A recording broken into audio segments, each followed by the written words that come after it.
Hello kia không phải phá linh vật chân lực chỉ có tí của hành trình sai rồi yêu mỗi tập để các bạn không thể bắt tay của ni ăn phá la để trái tim sẽ hành động chung nên hành trình em phù hợp mặc anh chia lồng chung người em không chung người lồng ác bá các xua các in buồn các chân xin em kim chưa in buồn ní tìm trái tim cần bạc chúช่วยhọ về gần nhau lần họ hình thành in buồn các in sao áp trái đến đi họ các in bằng lá thao áp trái em đang hành trình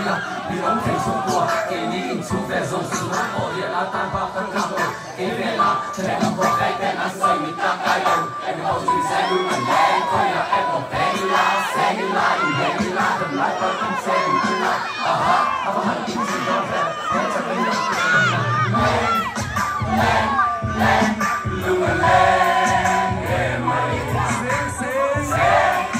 xe luôn là xe thôi à tuần ta chỉ mong lên luôn là lên em mày xe luôn là xe thôi à tuần ta chỉ mong lên luôn là lên